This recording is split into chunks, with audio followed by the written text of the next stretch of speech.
Shalom, shalom, peuple de Dieu. Que le Seigneur nous bénisse et que sa grâce soit posée sur nous en abondance. Alléluia. Je reviens sur le thème d'hier. Christ est roi, partie 2. Jean 18, le verset 36. Mon royaume n'est pas de ce monde. Lorsque le Seigneur dit que mon royaume n'est pas de ce monde, ça veut dire que ce monde-là sera détruit. Satan a perverti ce monde. La terre est souillée jusqu'à un degré pas possible. La mer, c'est le lieu où Jézabel, la sirène des eaux. Donc, ce monde-là est détruit, c'est détruit de lui-même. C'est pourquoi le Seigneur dit que son royaume n'est pas de ce monde. Si alors, le royaume du Seigneur n'est pas de ce monde, pourquoi nous voulons nous y attacher? Parce que ce monde-là sera détruit. Il y aura une nouvelle terre, un nouveau ciel. C'est pourquoi affectionnons-nous aux choses d'en haut, pas à ceux du bas. Parce que le royaume de notre Seigneur n'est pas de ce monde. L'Europe, vous savez, est parsemée des châteaux. Des châteaux qui ont appartenu à des souverains ou à des aristocrates, des royaumes qui se sont succédés au cours des siècles, souvent en s'appuyant même sur l'armée, une armée puissante pour garder leur pouvoir. Or, Jésus n'est pas venu établir son royaume par la force. Il a simplement dit, si mon royaume était de ce monde, mes serviteurs auraient combattu pour moi, afin que je ne sois pas livré aux Juifs. Jean 18, le verset 36. Si le royaume du roi des rois, du sacrificateur éternel, n'est pas de ce monde, pourquoi nous accrochons nos cœurs aux choses du monde? Cherchons les choses d'en haut. Cherchons premièrement la justice de Dieu. Et tout le reste nous sera donné par-dessus tout. Cherchons son royaume. Là où son royaume est, c'est là que nous devons siéger. Ne nous étalons pas sur les royaumes de ce monde, sur les successions, les aristocrates qui se sont succédés sur les différents royaumes. À un moment donné, les choses vont basculer. Mais lui, rien ne peut faire basculer son royaume. Il est le seul. Il est assis sur son royaume. Il répond, croyez-vous que si ce monde-là m'appartenait, que si je suis descendu, si ce royaume était le mien, mes gardes auraient intervenu pour moi, afin que je ne sois pas livré aux Juifs. Ce qui veut dire que le royaume de Yoshua, le Messie, n'est pas de ce monde-là. Et il n'appartiendra jamais à ce monde-là. Pour faire partie de son royaume, nous devons comprendre et nous devons accepter la nature de ce royaume.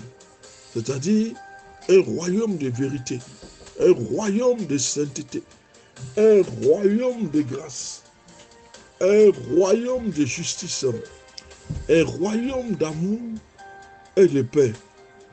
Chacun de nous est appelé à entrer dans ce royaume et à participer à son extension. C'est un royaume qui symbolise la pureté, un royaume qui symbolise la vérité, la pureté, l'élévation. Un royaume où Christ seul mérite l'adoration. Il n'y a pas de Dieu, il n'en aura jamais. Ceux qui marchent dans la lumière doivent se rendre compte que ce sont des choses qui sont passées. On ne peut plus se fier à un objet ou à quoi que ce soit qui n'a pas l'approbation de Dieu. Donc le royaume que le Seigneur nous donne a ses caractéristiques. Et pour appartenir à ce royaume, nous devons respecter ces caractéristiques, c'est-à-dire un royaume de vérité, un royaume de sainteté et de grâce, un royaume d'amour et de paix. Chacun de nous est appelé à entrer dans ce royaume et à participer à l'extension de ce royaume. Lorsque nous disons la vérité, défendons la vérité et la vie, nous étendons le royaume de Christ. Lorsque nous travaillons à notre propre sainteté, à la sainteté aussi des autres, qu'est-ce que nous faisons? Nous étendons le royaume de Dieu. Quand nous sommes justes dans nos propos, dans nos propres actes, et que nous luttons pour la justice, nous élargissons le royaume de Dieu. Quand nous aimons les autres et nous promouvons la paix, nous continuons à l'extension du royaume de Christ. Ce royaume se trouve dans notre cœur. C'est un royaume où nous devons travailler sur nous-mêmes. Non seulement sur nous-mêmes, mais nous devons impacter aussi les autres. Nous ne pouvons pas élargir le royaume de Christ si nous ne travaillons pas nous-mêmes à notre sainteté et à la sainteté des autres. Nous ne contribuons pas à l'élévation de ce royaume. Ce royaume a besoin d'être élevé et ce royaume a besoin de s'élargir. Nous devons travailler sur nous-mêmes, nos propos, nos façons d'être. On ne peut pas mériter d'entrer dans ce royaume si nous-mêmes, en tant qu'enfants de Dieu, nous ne travaillons pas aux différents caractères qui construisent le royaume de Christ. Donc, voici là les éléments constitués sur lesquels nous devons travailler afin de mériter le royaume non seulement, mais aussi de l'élargir dans sa dimension la plus grande. Le royaume se trouve dans notre cœur, il ne se trouve pas ailleurs. Parce que l'Éternel veut faire de notre cœur le siège de son royaume. Il veut faire de notre cœur l'endroit privilégié. Il veut habiter en nous. Il ne veut siéger nulle part que dans notre cœur. C'est pourquoi, si le royaume a pour siège notre cœur, nous devons travailler à la sainteté et à la pureté. Nous devons travailler à l'élargissement. L'Esprit de Dieu en nous va nous pousser à travailler à l'élargissement de ce royaume-là. Le royaume de Christ. Ce royaume se trouve dans notre cœur. Le royaume de Christ s'oppose à celui du diable, à celui de Satan, à celui du mal. Par conséquent, lorsque nous renonçons au péché, le royaume de Satan est affaibli. Le royaume de Dieu, au contraire, s'en trouve renforcé. Lorsque nous résistons aux différentes tentations, lorsque nous pouvons contrôler nos yeux à ne pas regarder des choses abjectes, nous contrôlons nos langues, nous contrôlons notre tempérament, à ne pas rentrer facilement en colère, à ne pas, de par nos paroles maudites, de nos yeux, regarder. Job avait fait un pacte avec ses yeux. Il ne pouvait pas regarder il ne pouvait pas regarder n'importe quoi.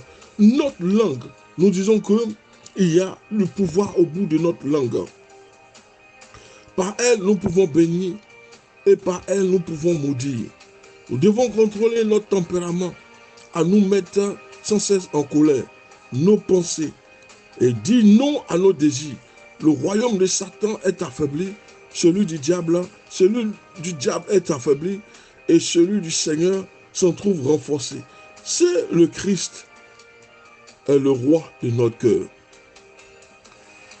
Il devrait avoir le contrôle de nos pensées, de nos paroles, de nos actions. En fait, lorsque le Seigneur siège dans notre cœur,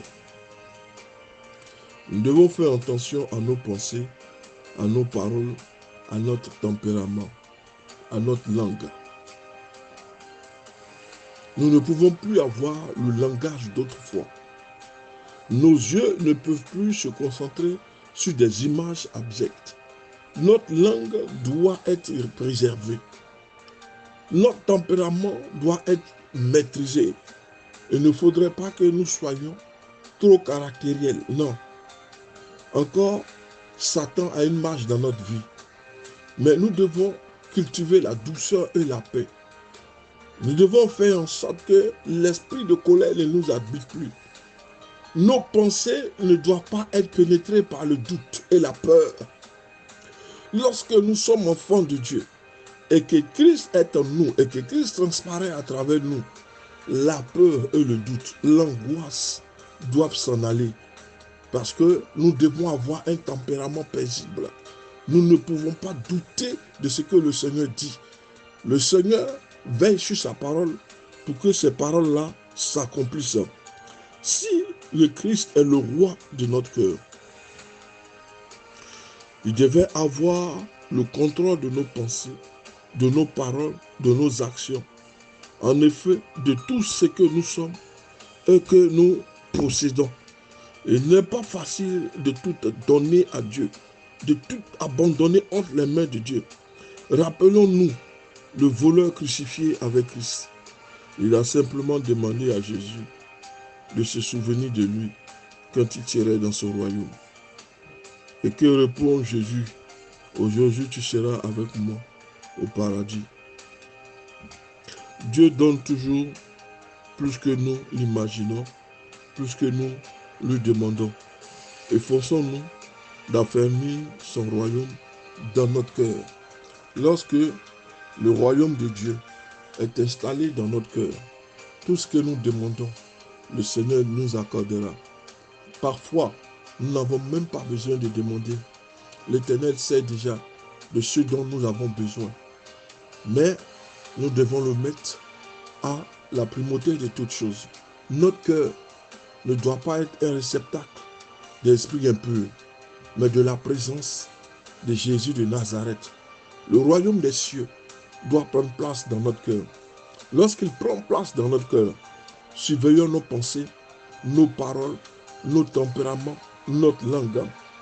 Si nous ne sommes pas encore nés de nouveau, nous devons demander à ce qu'un pasteur puisse prier pour nous. Parce que nous ne pouvons pas être enfants de Dieu et qu'à l'intérieur de nous, nous avons encore les stigmates du diable.